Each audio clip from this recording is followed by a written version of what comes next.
Les presento al doctor Alfonso Pérez, conferencista de hoy, miembro del Consejo Directivo de la Sociedad Geográfica de Colombia como su director de publicaciones. Él es una persona que ha contribuido mucho al avance de la ciencia en el país, principalmente la ciencia geográfica. Ha sido premio Lorenzo Codazzi de la Sociedad Colombiana de Ingenieros y ha tenido una trayectoria muy grande.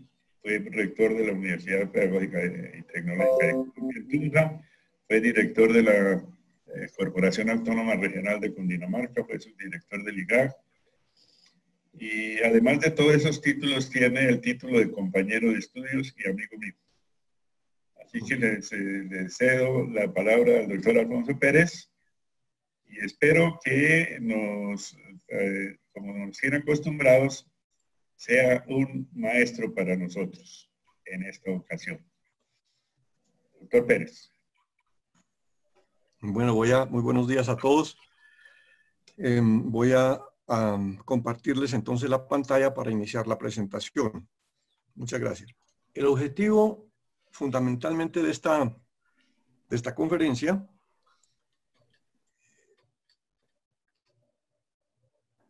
es exponer a ustedes los instrumentos de planificación territorial en el país. Fundamentalmente mostrar la gran multiplicidad, que no es lo mismo que riqueza, de los instrumentos de planificación territorial en Colombia, que además de duplicarse a sí mismos en muchos aspectos, atentan permanentemente contra las atribuciones del municipio, que es la célula fundamental de la nación, y hacen inviable una adecuada administración y manejo del territorio y sus recursos conexos. Vamos a referirnos fundamentalmente a dos tipos de instrumentos de planificación. Unos relacionados directamente con el uso del suelo, es decir, que están planificando o reglamentando directamente el uso del suelo, y otros que reglamentan o planifican el uso del suelo de manera indirecta. Antes que nada quisiera recordar el concepto mismo de planeación, ¿sí? Como el proceso por medio del cual se identifica un problema por resolver, se determinan luego unos objetivos para resolver ese problema, se pasa luego a determinar la información necesaria para caracterizar ese problema en relación con su entorno. Luego se determinan las alternativas para solucionar el problema y finalmente se pasa al diseño de la alternativa seleccionada, ¿sí? Y una vez que se diseñe, a la programación de su ejecución, de su seguimiento y de su evaluación posteriores. Si pasamos al concepto de planeación territorial, pues básicamente el problema por resolver pues son las ineficiencias sociales y económicas regionales, ¿sí? Con base en esas ineficiencias pues se determina una imagen deseada del territorio. Se determina la caracterización del entorno físico, económico y sociocultural del área. Se identifican y analizan y comparan las alternativas posibles para resolver esas ineficiencias. Y luego se pasa a definir cuál es la mejor alternativa, es decir, la mejor organización posible de tierras, estructuras, instalaciones, equipos, materiales y otros recursos. Y finalmente se pasa a diseñar un programa de inversiones y suministro de recursos. En estrecha relación con la planeación territorial, pues está la planeación ambiental. Sin embargo, no nos vamos a referir a esta porque, dijéramos, es otro tema.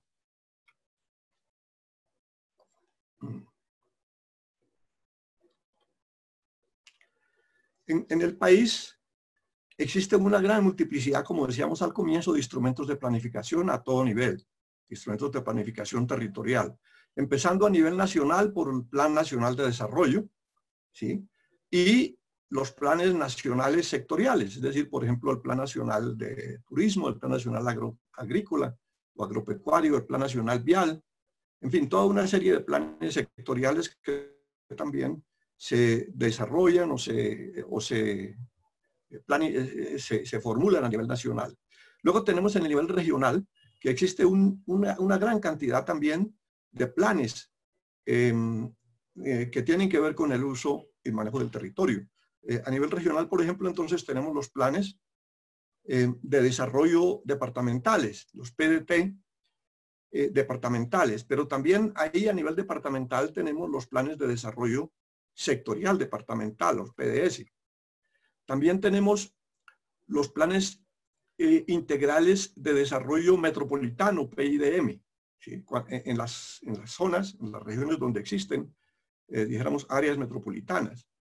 Y también tenemos los planes de desarrollo territorial en aquellas áreas, también en aquellas regiones donde existen este tipo de territorios en el sentido de la ley de ordenamiento territorial. Por ejemplo, las regiones de planificación y otras que se pueden determinar con base pues en esta ley de ordenamiento territorial. Existen también a este nivel regional los PONCAS, que son los planes de ordenamiento y manejo de cuencas hidrográficas. Existen los planes de ordenamiento del recurso hídrico, ¿sí? Existen los planes de manejo ambiental de acuíferos. Existen los planes de gestión departamental de residuos sólidos. Existen los planes de manejo forestal, los planes de manejo de áreas protegidas y los planes de manejo de páramos a nivel regional. Y si uno pasa a nivel municipal, tenemos que también existen a nivel municipal los planes de desarrollo municipal, los PDTM. Y también a nivel municipal, y sobre todo en las ciudades grandes, tenemos los planes municipales también de sectoriales, de desarrollo sectorial.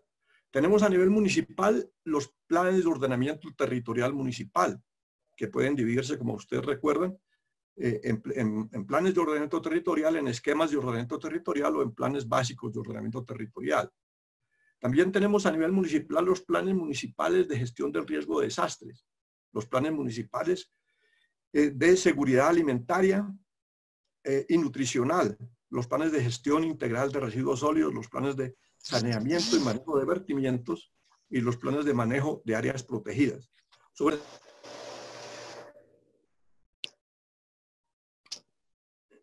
Sobre todas estas, escúchenme, no sé qué está pasando, no sé si me oigan. Lo escuchamos, doctor. ¿Sí? Escuchamos. Sí, señor. Sí. Sobre todas estas instrumentos de planificación también se sobreponen los instrumentos de planeación ambiental, que al final son instrumentos de manejo y de intervención del territorio, especialmente los que tienen licencia ambiental amparada por un EIA, o estudio de impacto ambiental o plan de manejo ambiental. Vamos a referirnos en primer lugar a los instrumentos que afectan de manera directa el uso del suelo. El principal de ellos, o los principales de ellos, a nivel municipal, son los planes de desarrollo municipal, PDT, y los planes de ordenamiento territorial, ¿sí? Que son, como decíamos, de tres clases. El plan de ordenamiento territorial, POT, cuando la población del municipio es mayor a 100.000 habitantes. Los planes básicos de ordenamiento territorial, cuando está comprendida la población entre 30.000 y 100.000 habitantes. Y los esquemas de ordenamiento territorial, cuando la población es menor de 3.000 habitantes. Generalmente el plan de desarrollo pues, se formula con un horizonte de la administración municipal de turno, es decir, un horizonte de 4 años. En cambio, el plan de ordenamiento territorial se formula a 3 horizontes de tiempo, a un horizonte de corto plazo, a un horizonte de mediano plazo y a un horizonte de largo plazo, que aquí en la legislación colombiana se considera que son 3 administraciones municipales, o sea, 12 años. Cada componente, cada nivel o cada horizonte de planificación pues tiene dentro de los planes de ordenamiento territorial unos componentes específicos, como por ejemplo el componente urbano, el componente rural y el plan de ejecución para el componente de corto plazo, el componente urbano y el componente rural para el componente de mediano plazo y el componente general que aplica fundamentalmente para el componente de largo plazo. En términos generales, siempre tienen estos planes unos comunes denominadores, a pesar de que los hace el mismo municipio. Parten de un diagnóstico, ¿sí?, que por lo general también utilizan los mismos componentes, las mismas dimensiones, una dimensión social, económica, institucional y ambiental en el caso de los planes de desarrollo, y en el caso de los planes de ordenamiento territorial, pues también utilizan las dimensiones ambiental, económica, social, cultural y política, que básicamente son las mismas que se consideran en los planes de desarrollo municipal. El plan de desarrollo municipal tiene un componente estratégico, ¿sí?, en donde se definen la estructura del plan estratégico, la formulación y priorización de indicadores de bienestar según las necesidades, la estructuración de estrategias, es decir, los programas y productos a ejecutar, y la elaboración del costeo, finalmente, de los programas y productos a ejecutar. Y finalmente, pues el plan de inversiones para lograr los objetivos del plan de desarrollo. De igual manera, pues el plan, además del diagnóstico, el plan de ordenamiento territorial se compone de una parte estratégica que es el modelo de ocupación del territorio. Fundamentalmente este modelo se formula para largo plazo, ¿sí? Luego el componente urbano de la planeación, es decir, para lo que es el casco urbano, el componente rural, o sea, para las zonas por fuera del perímetro urbano, y finalmente también se formula un programa de ejecución que tiene que estar muy en relación con el plan de inversiones de la respectiva administración.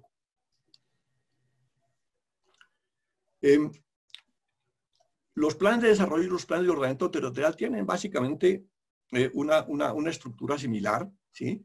El plan de desarrollo se basa o tiene unas etapas. La primera, que es un alistamiento, luego una construcción del plan que se basa en una construcción participativa, es decir, en la participación de la comunidad, de los diferentes actores municipales. Luego ese plan pasa a una revisión en instancias locales, que son fundamentalmente el Consejo Territorial de Planeación y, en fin, los gremios territoriales, los gremios municipales de producción y demás, de educación. Y finalmente entra a la fase final, que es la discusión y aprobación en las corporaciones públicas, que en este caso pues es el Consejo Municipal. Como estos planes se formulan para el nivel de una administración municipal, entonces incluso se tienen definidas las fechas en las cuales, al empezar la administración, tienen que tenerse definidos y terminados cada uno de los componentes del plan, ¿sí? Las líneas estratégicas, el diagnóstico, el plan estratégico y el plan de inversión, ¿sí? El plan de ordenamiento territorial también tiene un desarrollo similar, ¿sí? En primer lugar, pues se hacen unas etapas, una etapa preliminar, luego viene un diagnóstico, viene una formulación del plan, ¿sí? Y se tiene el proyecto, como consecuencia de todo esto se tiene el proyecto de plan de ordenamiento territorial. Se pasa luego a la concertación y consulta de ese plan de ordenamiento territorial. La concertación se hace exclusivamente con las autoridades ambientales, en este caso con la Corporación Autónoma Regional de la jurisdicción del municipio, o dentro de cuya jurisdicción está el municipio. En el caso de que esa concertación no sea posible, y eso ha ocurrido en varias partes, y ocurre principalmente en las grandes ciudades, entonces ese enfrentamiento, dijéramos, entre la autoridad ambiental y el municipio, o ese desacuerdo, pasa a apelación ante el Ministerio de Medio Ambiente. Y una vez que el Ministerio da su veredicto, entonces pasan al concepto del Consejo Territorial de Planeación, que es un organismo creado para conceptuar, para dar recomendaciones en relación con el contenido y con, digamos, el plan mismo de ordenamiento territorial. Una vez que esto se surte, se presenta el plan al Consejo Municipal, en el cual el Consejo puede determinar un cabildo abierto, puede realizar un cabildo abierto, y se adopta finalmente por el Consejo Municipal, para lo cual existen una serie de planes, ¿sí? La implementación pues consiste ya en el desarrollo de las diferentes acciones para la ejecución del plan de ordenamiento territorial. En todo este proceso también existe pues una participación de las comunidades que exige la ley, ¿sí? Y básicamente las instancias de participación son las mismas para los dos tipos de instrumentos de planeación municipal, que son el plan de desarrollo y el plan de ordenamiento territorial. Las dimensiones sobre las cuales generalmente se actúa, como decíamos antes, son las dimensiones en el plan de desarrollo, las dimensiones social, económica, institucional y ambiental, y todos los temas, ¿sí?, que se estudian para una posible intervención son, por ejemplo, los que están mencionados aquí. En este caso son 18 temas: educación, salud, agua potable, etcétera, hasta el tema ambiental en el caso de los planes de desarrollo. Y en el caso de los POT, pues básicamente los temas objeto de estudio y planificación. Los asuntos del POT tienen que ver con la sostenibilidad ambiental, con la movilidad poblacional, las funciones urbanos regionales, las dimensiones ambientales, económica, social, política, cultural, los atributos físicos del territorio, dijéramos en términos de suelo, vivienda, equipamientos, espacio público, servicios públicos, vías y transporte. Digamos que lo que quiero mostrar es que básicamente son los mismos temas que obviamente se estudian en cada uno de los dos planes, que de todas maneras se dan en forma absolutamente separada.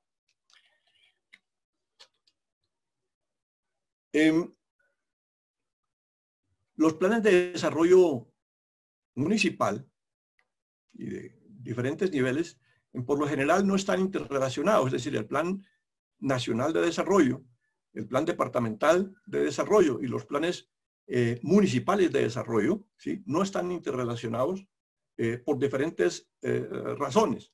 En primer lugar, porque el proceso electoral es paralelo entre los partidos y candidatos opuestos.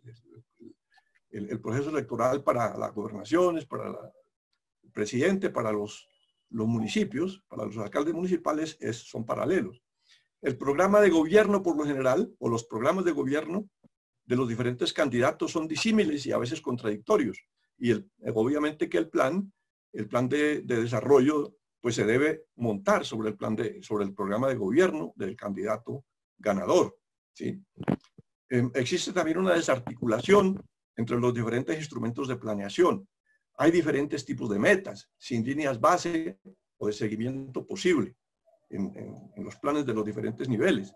Y hay una multiplicidad de formatos para la planificación sin funcionalidad de autollenado, por ejemplo.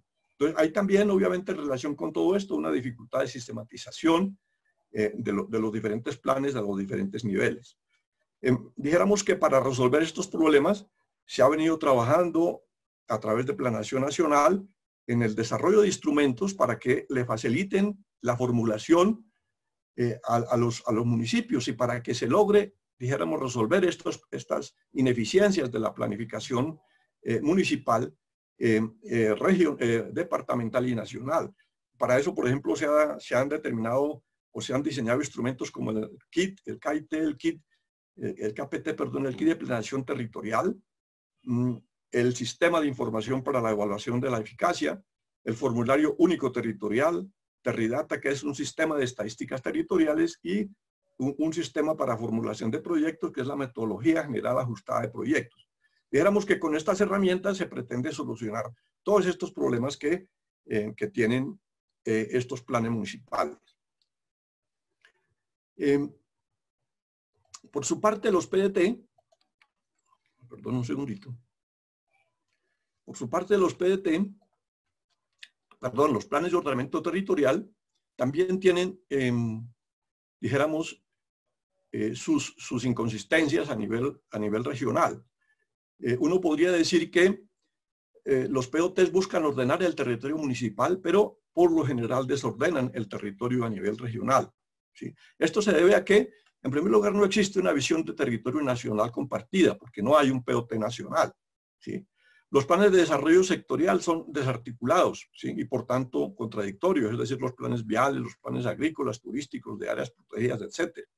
No existe tampoco una visión de territorio departamental compartida, ¿sí?, porque los POT departamentales son ejercicios meramente burocráticos.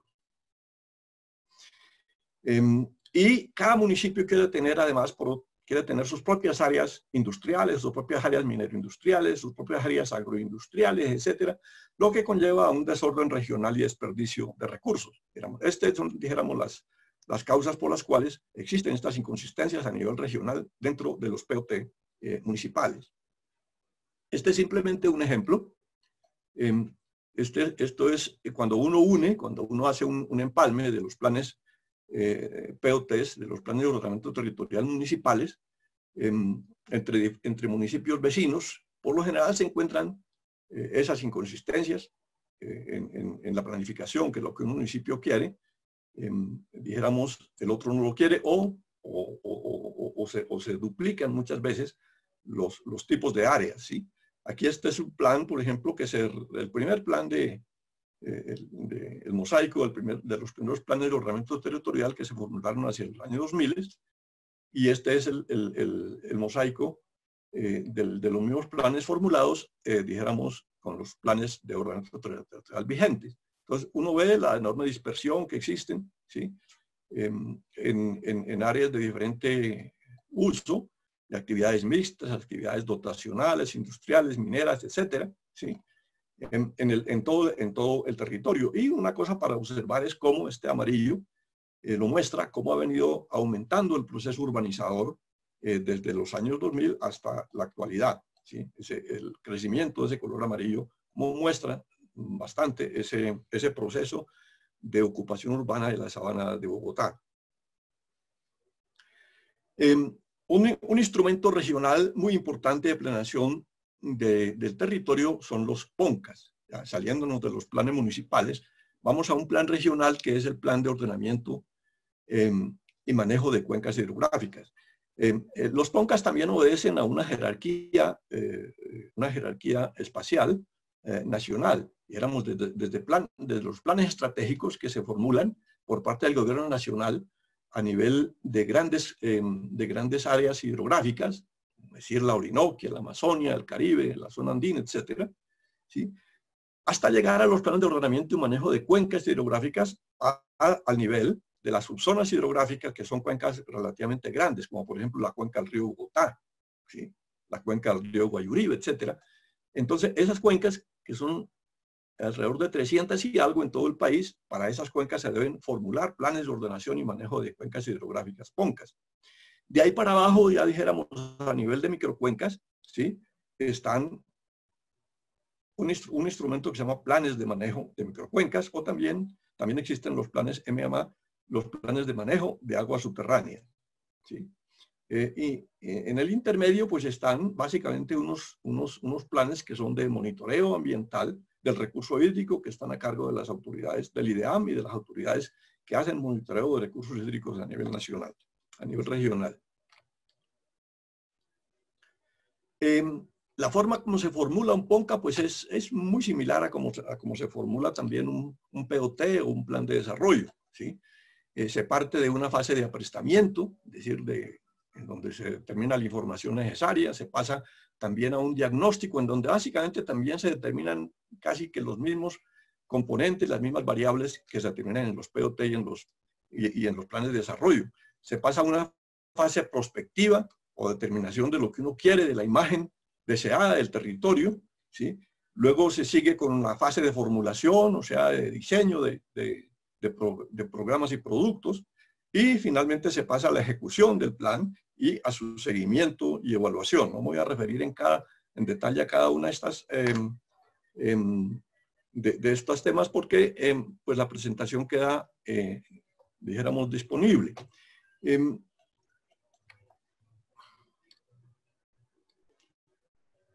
La cuenca hidrográfica, pues que es objeto de un PONCA, pues se considera como dijéramos, un área integral, sistémica, con unas entradas y unas salidas y con unos procesos que se desarrollan a su interior, que son los que determinan pues finalmente la escorrentía, el escurrimiento a lo largo de los ríos y a lo largo de los acuíferos, ¿sí?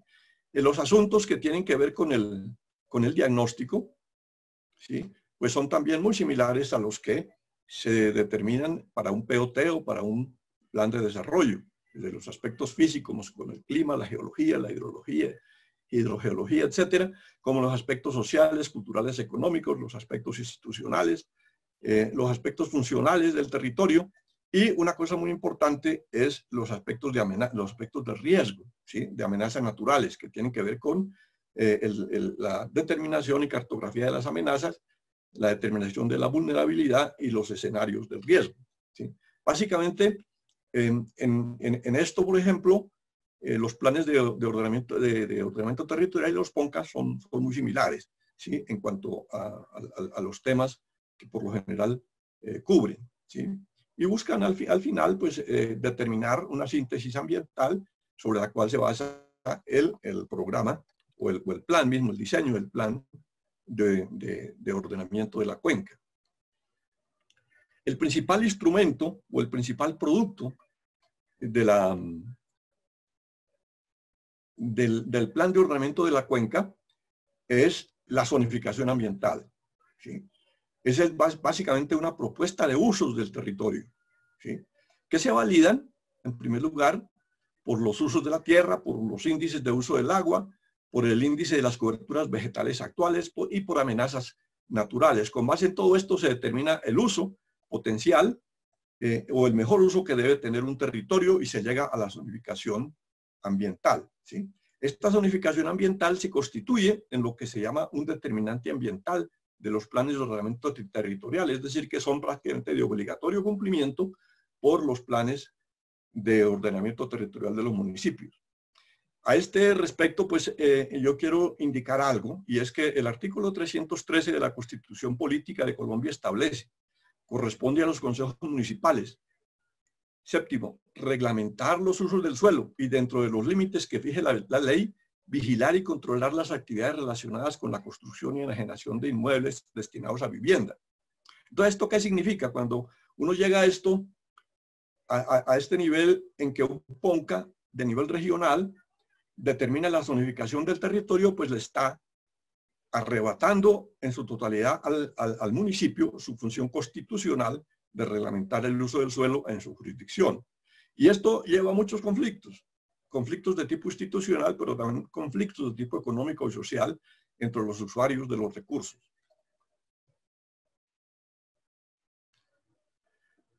Pasemos a otro tipo de instrumento de planificación regional, que son los planes de manejo de áreas protegidas. En el país existe un sistema nacional de áreas protegidas, SINAP se llama, que es el conjunto de áreas protegidas de los actores sociales e institucionales y las estrategias e instrumentos de gestión que las articulan, que contribuyen como un todo al cumplimiento de los objetivos generales de conservación del país. De acuerdo con las normas legales vigentes, en especial con el decreto 2372 del 2010, existen este tipo de áreas protegidas, los parques nacionales naturales y además otras áreas como los santuarios de fauna, flora, etcétera, que forman parte del Sistema Nacional de Parques Nacionales, las reservas forestales protectoras, los parques naturales regionales, los distritos de manejo integrado, las áreas de recreación, los distritos de conservación de suelos y las reservas naturales de la sociedad civil. Básicamente estas son las áreas protegidas actuales. En el decreto ley 2811 de 1974, los distritos de manejo integrado y los distritos de conservación de suelos eran áreas que se declaraban para constituir modelos de aprovechamiento y de uso de los recursos naturales, ¿sí? En donde había, por ejemplo, un distrito de manejo integrado, podría haber de todo, desde áreas industriales, áreas agrícolas, áreas urbanas, todo lo posible, dijéramos, en donde los usos de los recursos naturales se hacían de una manera integrada y podrían conformar un modelo de uso y manejo del territorio. Lo mismo los distritos de conservación de suelos que se diseñaron como modelos también para conservar y recuperar suelos, sobre todo en territorios degradados. Sin embargo, las normas posteriores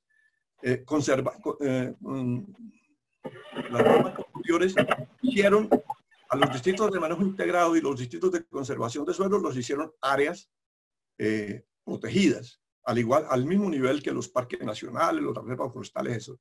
Esto ha creado muchísimos conflictos también. este sistema, porque en 1974 y 2010 se crearon muchísimos distritos de manejo integrado y áreas de conservación de suelos que buscaban eso, buscaban precisamente cumplir la ley 2811 del 74, como constituir áreas de manejo, modelos de manejo de recursos naturales. Sin embargo, al transformarse en distritos de manejo integrado, al transformarse en áreas protegidas, pues eso llevó a que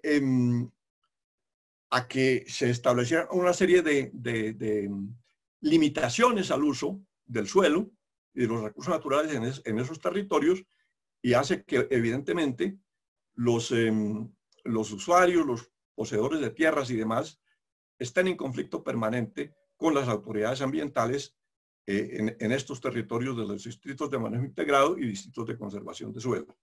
Aquí en esta parte pues está fundamentalmente en la definición de cada tipo de área. No voy a entrar a su definición porque nos haríamos un poco largos. Sin embargo, quisiera definir aquí, o quisiera hablarles un poquito también de los diferentes componentes de un plan de manejo de área protegida, que también se basan en un diagnóstico, se basan en un ordenamiento del territorio y se basan en una formulación estratégica, ¿sí? Que básicamente son casi los mismos componentes de todos los otros planes territoriales que hemos mencionado anteriormente, ¿sí? El diagnóstico con base pues, en las características pues, del área protegida, la zonificación que también se hace para determinar cuáles son los usos de los diferentes territorios al interior del área protegida, y la formulación estratégica, que son el conjunto de acciones para lograr los objetivos de la conservación del área, ¿sí? Estos planes se ejecutan, se formulan para periodos, para horizontes de 5 años, ¿sí? Como hay áreas protegidas, dijéramos que eventualmente se declararon, como decíamos anteriormente, en años anteriores al 2010, entonces la norma establece que puede haber una recategorización de áreas protegidas existentes para ajustarlas a la nueva categorización establecida por este decreto. También establece las normas o la forma como se pueden hacer las sustracciones de áreas, de un área protegida, de un sector o de un territorio de un área protegida para, por ejemplo, poder ejecutar proyectos, hacer cambios de uso, etc. Y también establece la manera como se debe hacer el registro de área protegida dentro del Registro Único Nacional de Áreas Protegidas, que lo maneja la Unidad Administrativa Especial del Sistema de Parques Nacionales Naturales. Por experiencia propia del consultor, experiencia mía, en la elaboración de estos planes de manejo, pues, o en el estudio más bien de los planes de manejo, o sea, hemos visto que la participación que aquí se logra, aunque está prevista por las normas, es realmente de forma. Es decir, por lo general, la población que habita dentro de los territorios de un área protegida tiene casi escasa voz y voto para la adopción de sus recomendaciones dentro de la formulación del plan de manejo del área protegida. En un área protegida, básicamente, se determina este tipo de zonas.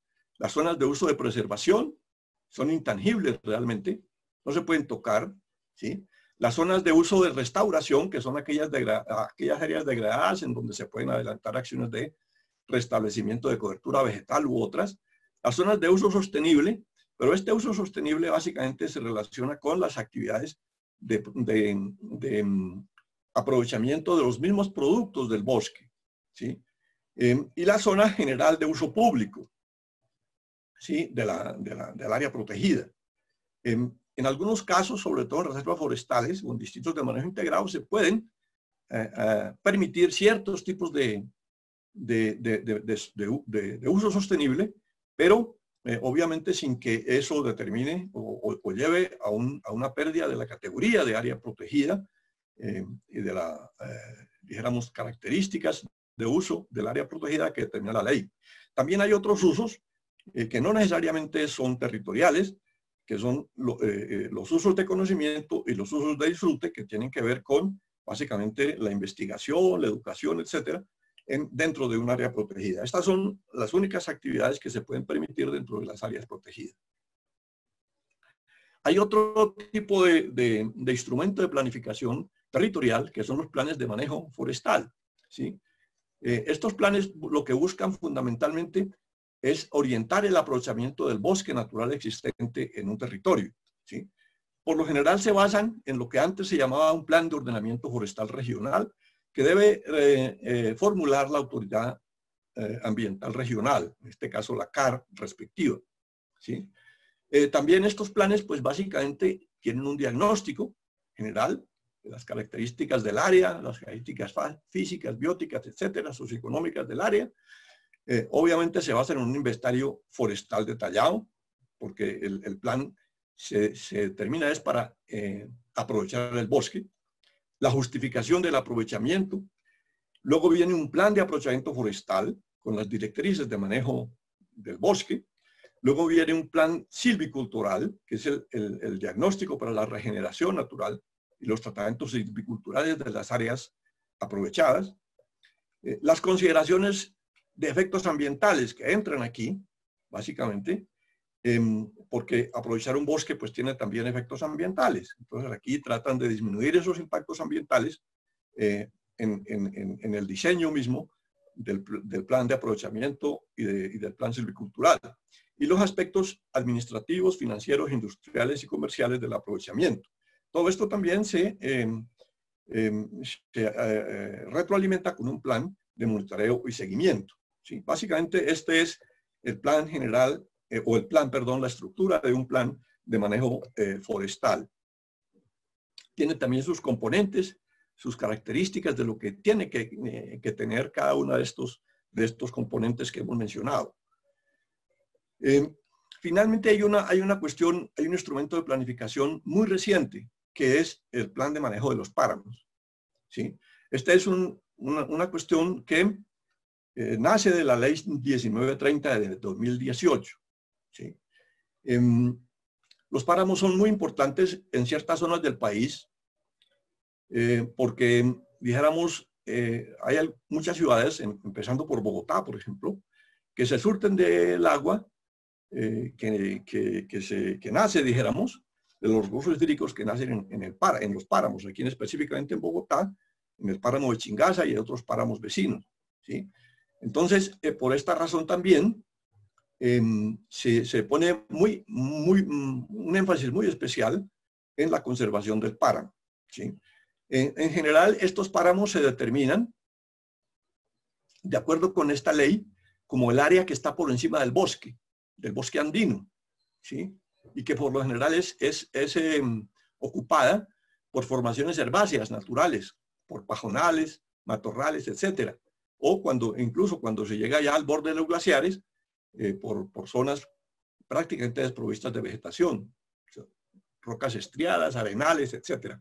Esto es lo que conforma el páramo. Sin embargo, una de las razones de muchos de los conflictos que ya se están viendo en el territorio es que la autoridad encargada de la delimitación de los páramos ha sido el Ministerio del Medio Ambiente, que se basa también en el Instituto Humboldt y en la opinión de las CARS para esa delimitación.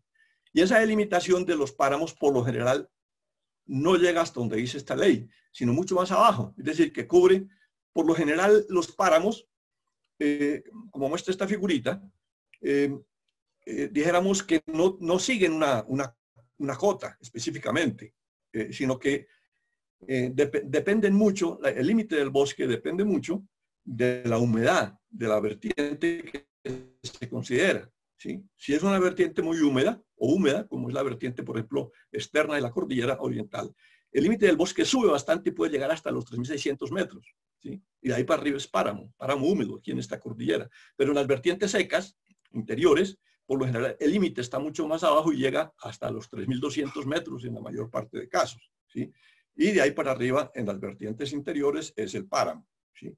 Pero entonces, por lo general, se adoptan cotas, por una parte, cotas fijas para determinar el límite del páramo. Y por otra parte, por razones que no se han logrado entender suficientemente, y llegan hasta, por ejemplo, hasta los 3.000 metros, hasta los 2.500 metros en muchas partes, ¿sí? Abarcando zonas del bosque andino. Y esto, en estas zonas, pues existen cultivos, existen campesinos, existen toda una serie de actividades económicas, dijéramos, con las cuales se entra en conflicto en la delimitación de los páramos. Luego, con base en la delimitación, pues hay que hacer la zonificación de los usos al interior de los páramos, que esa por lo general las hacen las CARS, o sea, las autoridades ambientales regionales. Y con base en esa zonificación se hace el plan de manejo del área protegida, que también está a cargo de las CARS. La ley determina que esto debe hacerse con la participación ciudadana. Eso es una cuestión en marcha, todavía no se han logrado todavía los instrumentos necesarios para lograr la participación de los páramos, que es esencial en la definición del uso de su territorio, ¿sí?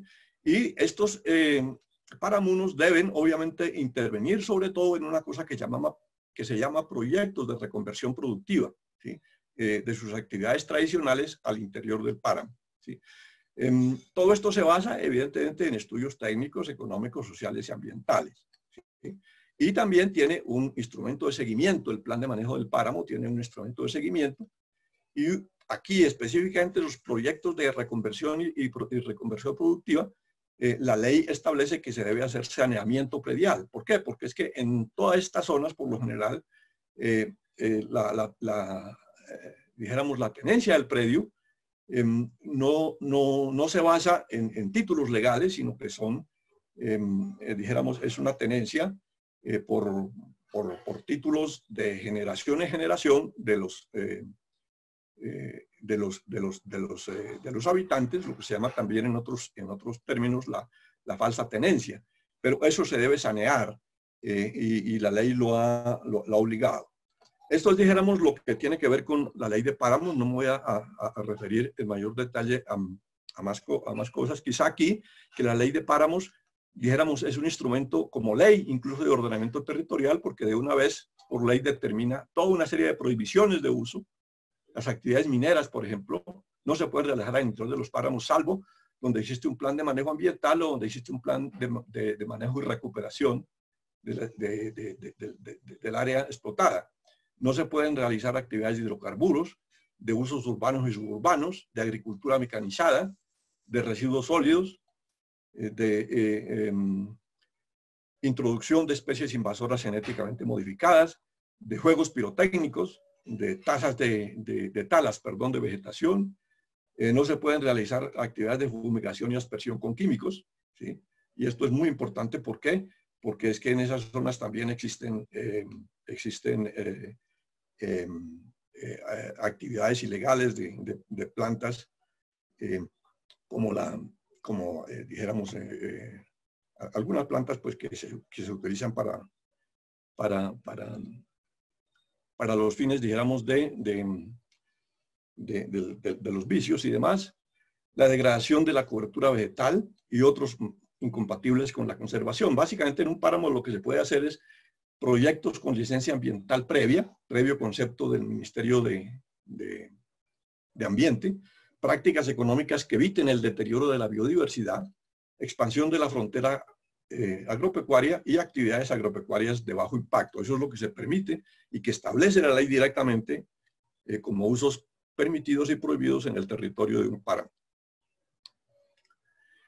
Finalmente, entre los instrumentos que tienen que ver de manera directa con el uso del territorio, pues están los planes, los planes de gestión del riesgo de desastres, ¿sí? Estos planes se pueden desarrollar a diferentes niveles, a nivel nacional, a nivel departamental y a nivel municipal. Sin embargo, el que realmente tiene posibilidad de influir realmente en el uso del territorio, pues es el plan a nivel municipal, ¿sí? Que lo formula el alcalde a través de un consejo municipal para la gestión del riesgo, ¿sí? Estos planes municipales de gestión de riesgo tienen varios componentes. Principalmente, tiene un proceso de conocimiento del riesgo, es decir, estudios que permiten definir dónde hay un riesgo, dónde hay una amenaza, una vulnerabilidad y consecuentemente un riesgo de un desastre en el territorio. Luego determina cuáles son los procesos de reducción del riesgo y cuándo son los procesos de manejo de desastres, ¿sí? Con base en eso, pues se determina el plan o se diseña el plan municipal de gestión de riesgo, ¿sí? Que contempla todos estos elementos, tanto del proceso de conocimiento del riesgo como del proceso de reducción y algunos elementos también del proceso de manejo de desastres. Y también con base en esto se determina la estrategia municipal para la respuesta a emergencias, es decir, a desastres, y el plan de acción específico para la recuperación de áreas que han sido afectadas por desastres. Eso, dijéramos, son los componentes principales del plan de gestión del riesgo a nivel municipal. Este también tiene, evidentemente, una estructura. En primer lugar, tiene un componente de caracterización general de escenarios de riesgo, un componente y un componente programático, es decir, donde están los planes de manejo. Aquí no voy a referirme a estos aspectos, simplemente son como unos ejemplos de cómo se deben identificar los escenarios de riesgo, con qué criterios se deben identificar los escenarios de riesgo, algunos ejemplos de escenarios de riesgo y los principales campos de aplicación. En estos ejemplos se basan los municipios para poder, dijéramos, identificar sus escenarios de riesgo. También la elaboración de los escenarios de riesgo tiene el componente de caracterización, tiene unos formularios diseñados por el Sistema Nacional de Gestión de Riesgo y Desastres que deben cumplirse. Es decir, eso está bastante reglado, estos planes desde el nivel nacional hasta el nivel municipal, de cómo debe realizarse cada uno de los componentes de la caracterización general del riesgo, ¿sí? Y cómo debe presentarse en unos formularios especialmente prediseñados. De igual manera sucede con el componente programático, es decir, el conjunto de objetivos, de programas y de acciones que conforman el plan de gestión de riesgo y el resumen de costos y cronogramas del plan. También son ejemplos dijéramos que no me voy a detener en ellos, ejemplos de cómo se deben formular los programas y las acciones, ¿sí? del plan municipal de gestión de riesgo. Esto es para que los municipios, dijéramos, puedan tener suficiente criterio para formular su plan municipal de gestión de riesgo. ¿Sí? Estos son ejemplos de los diferentes componentes de los programas que se deben definir en un plan de gestión de riesgo. ¿Qué no incluye un plan municipal de gestión de riesgo? ¿Sí? ¿Y qué incluye? No incluye, por ejemplo, todo lo que tiene que ver con la gestión de riesgo de proyectos de inversión pública, o la gestión de riesgo en industrias, en transporte, en obras públicas, etc. La gestión de riesgo de actividades institucionales, o la gestión de riesgo de entidades departamentales o nacionales. Esto no incluye un plan de gestión de riesgo. Y por lo general el plan de gestión de riesgo tiene una interacción fuerte con los planes de ordenamiento territorial, los planes de desarrollo municipal, los planes estratégicos de las entidades municipales y los planes de acción de las diferentes entidades del orden regional o municipal, como las CARS, las autoridades ambientales urbanas, las áreas metropolitanas, etc. Específicamente, dijéramos que el Plan Municipal de Gestión de Riesgo debe considerar lo que el POT, lo que el Plan de Ordenamiento Territorial ha definido en su componente que veíamos anteriormente, en el componente de riesgos, ¿sí? Es decir, el análisis de vulnerabilidad, de amenazas y de riesgos que se ha hecho en el POT. Este debe ser, dijéramos, tomado por el plan o debe alimentar, por así decirlo, junto con el conocimiento de todos los actores municipales, debe alimentar el Plan Municipal de Gestión de Riesgo. Y a su vez el Plan Municipal de Gestión de Riesgo debe alimentar el Plan de Desarrollo Municipal en la parte estratégica, o sea, en la determinación de la visión, los objetivos, etc. Lo mismo que en el Plan de Inversiones, ¿sí? Y básicamente es un vehículo para el plan de desarrollo municipal debe constituir un vehículo para materializar las acciones del plan de gestión del riesgo. Ahora vamos a referirnos muy someramente a los instrumentos de planificación que afectan el uso del suelo de manera indirecta, ¿sí? El principal de ellos es el plan de ordenación del recurso hídrico, el PORACHE, ¿sí? Este en cierta forma que podría confundirse con el PONCA, ¿sí? Y en realidad duplica parte de los inventarios y análisis realizados en el PONCA, ¿sí? En el Plan Municipal de Gestión de Riego, el Plan de Ordenamiento del Recurso Hídrico, lo que busca fundamentalmente es planificar la destinación y uso de los cuerpos de agua continentales, superficiales y marinos, ¿sí? Establece las normas y las condiciones y la forma como se deben utilizar estos recursos, ¿sí? Tienen un proceso muy similar al PONCA, ¿sí? Desde unas fases de aprestamiento, la declaración de la cuenca o del cuerpo de agua en ordenación, ¿sí? La fase de diagnóstico, tienen una fase de identificación de usos potenciales y tienen una fase finalmente de formulación del PORACHE, ¿sí? Aunque este PORACHE, dijéramos que no reglamenta directamente el uso del suelo, sí lo hace indirectamente, pues al determinar el uso del agua, pues lo que está determinando son las actividades que pueden hacer uso de este recurso hídrico en un determinado sector del territorio de la cuenca. Es decir, que si el PORACHE determina que el uso del agua en un tramo del río no es agrícola, pues entonces ahí las actividades agrícolas estarían restringidas fuertemente. Entonces, está determinando de manera indirecta el uso del territorio. ¿Qué es lo más importante de un PORACHE en cada una de las fases que les he mencionado? En el diagnóstico, por ejemplo, lo más importante es determinar cuáles son los usos actuales del agua y cuál es la calidad actual del agua. Eso lo determina y lo representa aquí, como está en este mapita, en diferentes tramos en donde se determina el uso y la calidad del recurso. Los usos potenciales, básicamente es la demanda de agua, lo más importante, junto con la modelación de calidad y los escenarios de uso del recurso hídrico desde el punto de vista de la calidad. Y con base en todo esto, en estos dos elementos se determinan los usos potenciales por tramo del río, ¿sí? Con base en la demanda de agua y con base en la modelación de la calidad del agua, ¿sí? Y finalmente, con base en esto se llega a la formulación, donde se determinan los objetivos y criterios de calidad, las metas de reducción de carga, las prohibiciones y condiciones, ¿sí? Ahora bien, si bien la metodología contempla la articulación con otros instrumentos de planeación como el PONCA, el POT, los planes de manejo de acuíferos, el SINAP, el CIRAP, etc., en la fase de formulación, la definición de usos potenciales depende fundamentalmente de la modelación y calidad del agua y de los escenarios de calidad que sean definidos en este nivel. Otro instrumento de planificación que tiene que ver con el agua es el plan de manejo ambiental de acuíferos, ¿sí? Los acuíferos pues son los depósitos de agua subterránea, ¿sí? En un determinado territorio, ¿sí?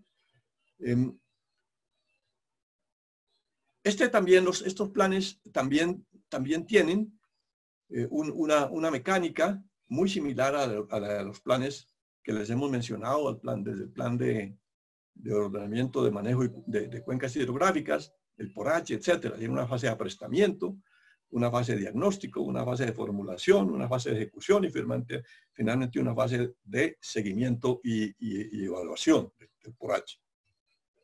¿Sí?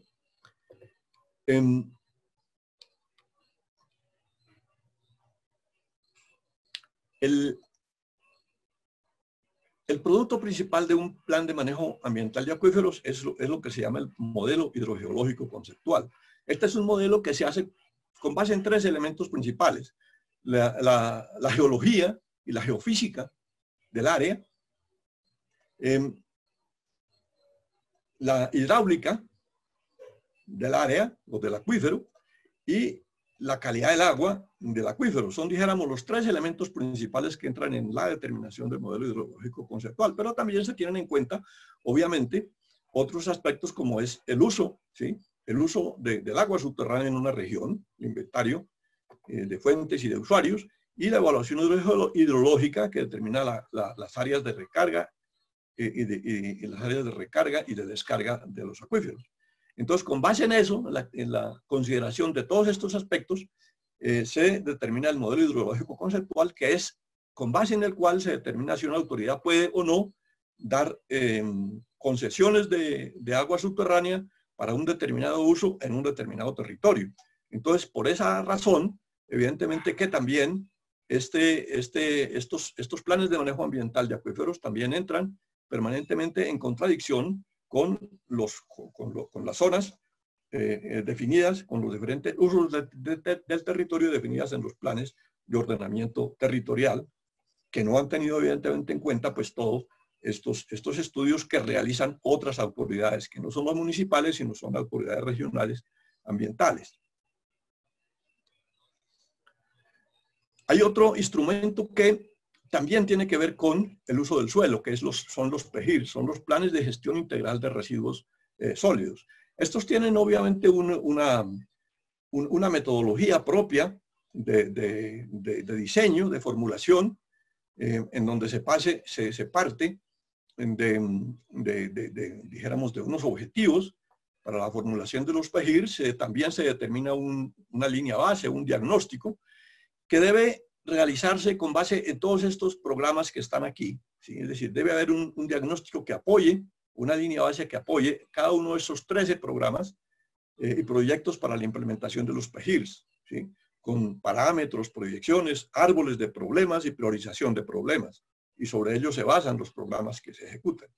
Se formulan los objetivos y metas, básicamente a través de mecanismos como los árboles de objetivos y la definición de objetivos y metas. Y finalmente, pues obviamente se determinan los cronogramas, los planes financieros, y se llega a la implementación, a la evaluación, al seguimiento de los planes. Y estos planes pues se pueden también, o se deben reformular, se deben actualizar periódicamente. Esta es, dijéramos, la estructura de un PEGIRS. Los municipios pueden asociarse, ¿sí? Para desarrollar sus PEGIRs. Pueden pueden asociarse varios municipios vecinos, asociarse con departamentos, incluso con otras organizaciones, para determinar, para determinar los mecanismos y elaborar el plan de gestión de los residuos sólidos. ¿Sí? Por lo general, en cada municipio debe existir un grupo coordinador encabezado por el alcalde y un grupo técnico que es el que se encarga de elaborar el PEGIRS. A veces se contratan consultores para esta actividad del diseño del PEGIRS. Se basan estos PEGIRs en un instrumento que es el árbol de problemas, ¿sí? En donde se determinan las causas, los efectos de los diferentes problemas. Y con base en esos árboles de problemas, con causas y efectos, se determinan también los árboles de objetivos y metas, ¿sí? Del PEGIRS. Esta es una metodología, dijéramos, diseñada por el Ministerio de Vivienda, ¿sí? Para que los municipios puedan elaborar sus propios PEGIRs, ¿sí? Y deben integrar, pues obviamente, el grupo coordinador, una tabla de parámetros, un censo de recicladores, deben tener unas proyecciones de población, una proyección de generación de residuos, los árboles de problemas y los problemas priorizados a resolver por intermedio del PEGIRS. Esto, dijéramos, son criterios que se deben tener en cuenta para el diseño del PEGIRS. Los criterios técnicos, dijéramos, que hemos mencionado, de la línea base, los criterios financieros, los criterios legales, institucionales, criterios de tipo comercial, de tipo social, ambiental y de riesgos, y los criterios de compatibilidad e integralidad. Precisamente estos criterios de tipo social, de tipo ambiental y de tipo de riesgo son los criterios que entran, dijéramos, en cierta forma, a establecer conflictos con los usos del territorio, ¿sí? Por ejemplo, mucha gente no quiere aceptar, así en el POT se hayan definido un lugar, un sitio para un relleno sanitario, por ejemplo, o para una planta de aprovechamiento. Por lo general, los PEGIRs entran en conflicto con esas normas del POT porque las comunidades no aceptan la ubicación del relleno sanitario o de la planta de tratamiento dentro o en las vecindades de su territorio. Entonces siempre habrá oposición, frecuentemente hay mucha oposición de comunidades ante dijéramos, el PEGIRS o ante las disposiciones de un PEGIRS. Esto es como una especie de resumen, ¿sí?, de lo que tiene que contener un PEGIRS en su fase de planeación, ¿sí?, desde el árbol de objetivos y metas, indicadores, los programas formulados, los cronogramas, los planes financieros y el plan administrativo, en su fase de implementación o de ejecución, ¿sí?, desde la asignación anual del presupuesto hasta la determinación de correctivos y ajustes al PEGIRS periódicamente, y obviamente los criterios sobre los cuales se debe realizar el seguimiento y la evaluación periódica de ese PEGIRS para alimentar la retroalimentación y la actualización. Finalmente voy a referirme a un instrumento de planificación que es el plan de saneamiento y manejo de vertimientos, que aunque aparentemente dijera no, pero esto ¿qué tiene que ver con el territorio? Con el uso del suelo, también tiene que ver de alguna manera. Este es un PSMV, o sea, un plan de saneamiento y manejo de vertimientos.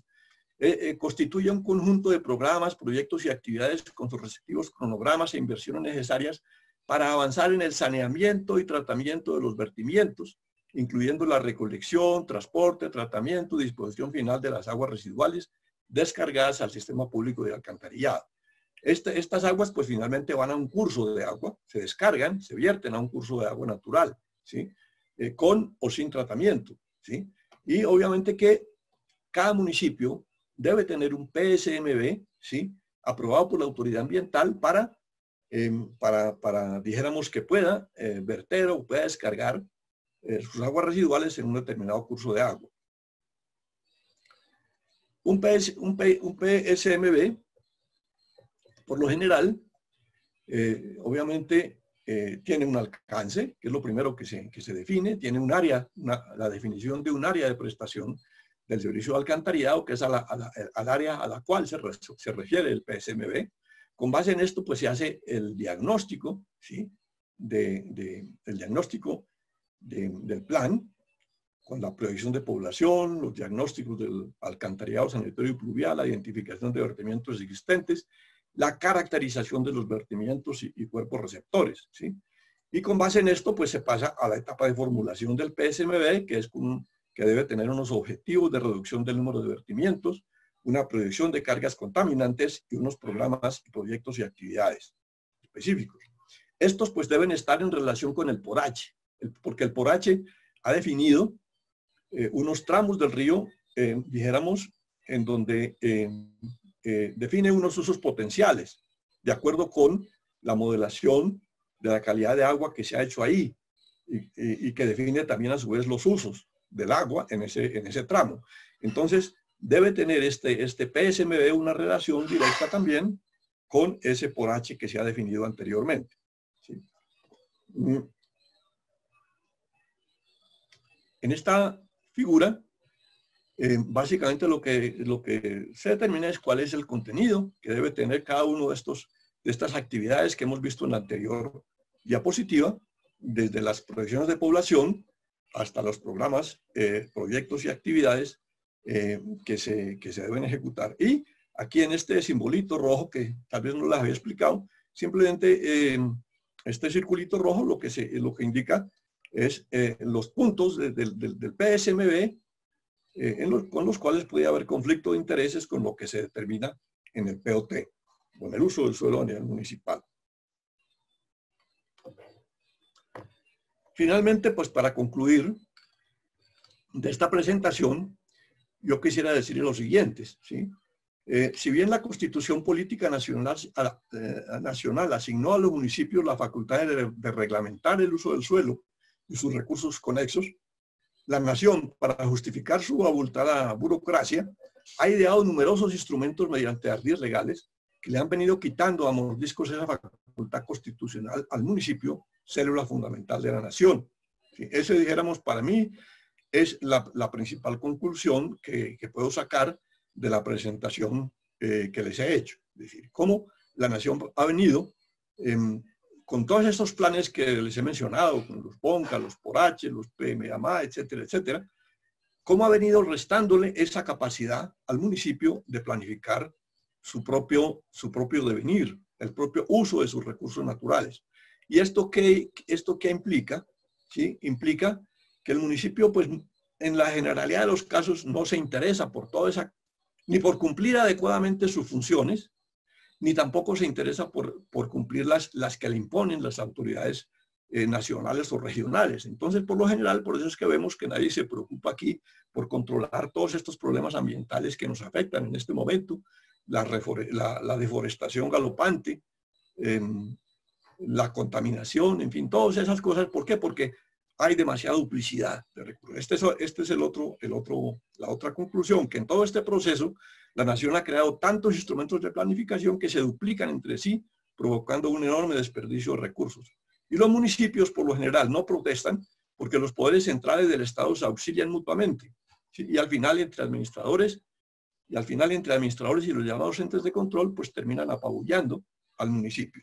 Esto yo lo he visto en numerosos conflictos legales en los que he tenido que participar, en donde el alcalde llega a tratar de defenderse en un tribunal, en donde con un alcalde, con un abogado conseguido, pues de acuerdo con los honorarios que el municipio le puede pagar a un abogado, mientras que las entidades del Estado llegan con las empresas del Estado llegan con unos abogados pues de los mejores del país, fuertemente pagados, y tienen obviamente una gran posibilidad de que apabullen en esos tribunales al municipio.